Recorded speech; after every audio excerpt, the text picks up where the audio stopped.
A photo was clicked, but didn't tell where to begin.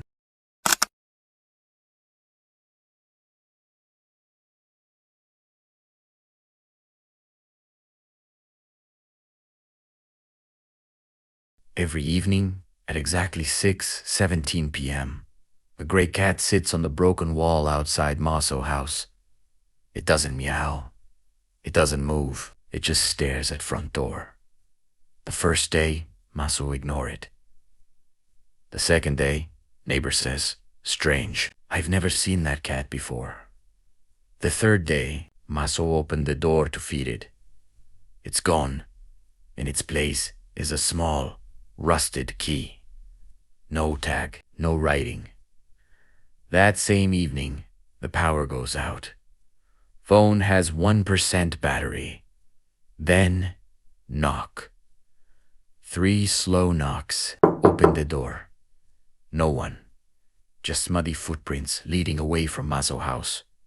Not toward it. Maso, follow them with your flashlight. They stop at an abandoned house at the end of the road. On the front door, someone has scratched 5 words. Don't let the cat inside again. Grab phone by Fringer E. Battery, Meso. Call neighbor, no answer. Call uncle. The phone rings. Once, twice. Then, the call connects. Meso. Don't even get a chance to speak. A whisper comes through the speaker. Don't let it hear your voice. Double quotes. The call ends. Phone dies. The room falls silent. Then, knock, knock, knock.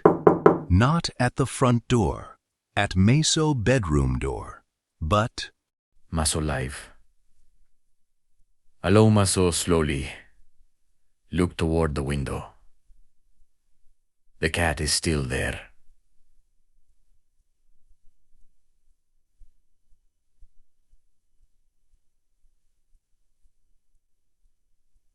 Watching means whatever knocked is inside the house.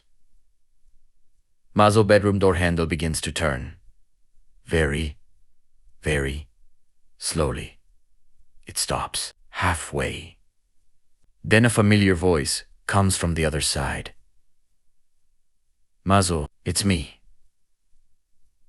Open the door. It's Maso mother's voice. But you know for a fact. Maso's mother is visiting relatives in another city tonight. The voice repeats, a little more urgently. Maso, open the door. Double quotes that. The cat on the window suddenly hisses for the first time. Not at Maso, at the door. Maso drags study table against the bedroom door. Then chair. Then a stack of books. The door is completely blocked. The knocking stops. Silence. 30 seconds pass. 1 minute. 2. Maso begin to think, maybe it's gone. Then, scratch. Not on the door. On the window, cat is gone. In its place, scratched into the glass from the outside, are 3 words. Colonda the key lies. Maso looked down.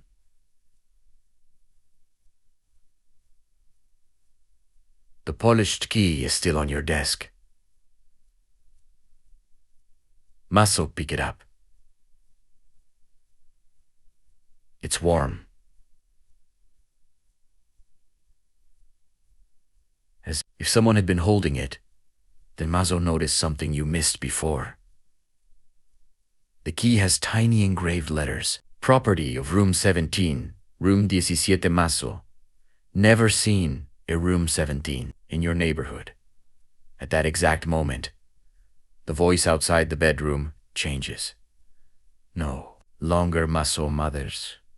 Now it's an old man's voice.com/patient. Could you then open the door? Now listen carefully. The cat can only tell the truth.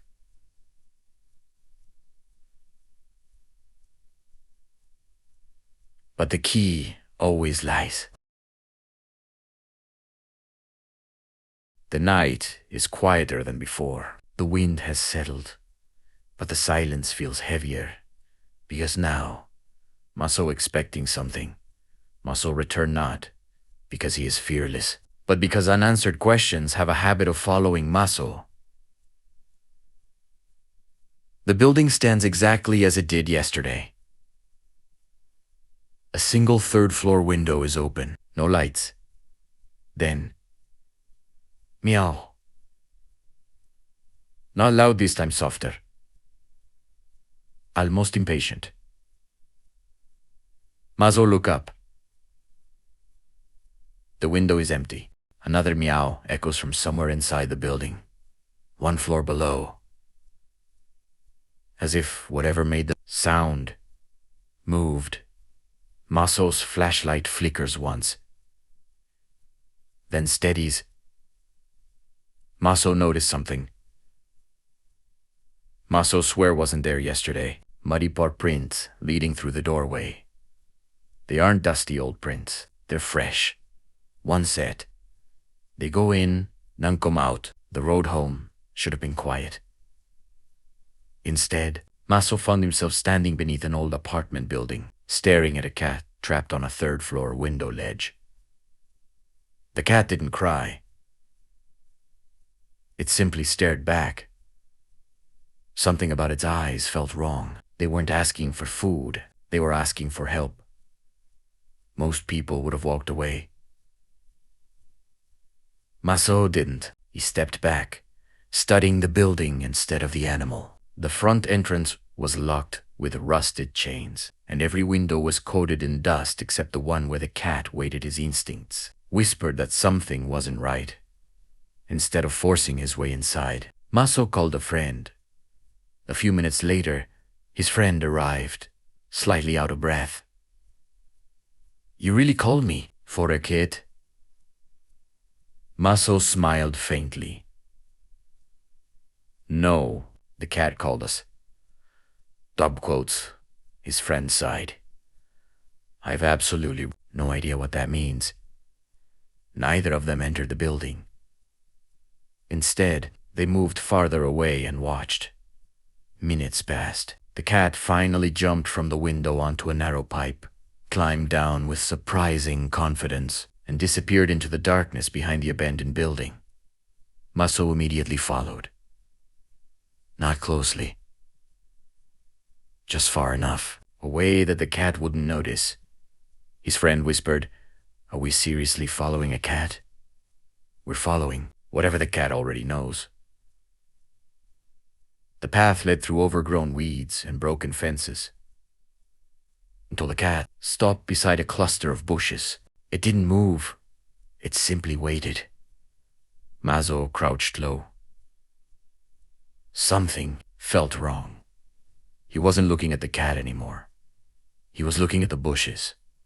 Without warning, a figure burst out from the shadows and sprinted deeper into the forest. His friend shouted. Someone was hiding there. Maso didn't chase immediately. Instead, he examined the ground, broken branches, fresh footprints, a faint smell of bicycle chain oil. Only then did he. He wanted us to chase high. So we won't. They followed the footprints at a distance.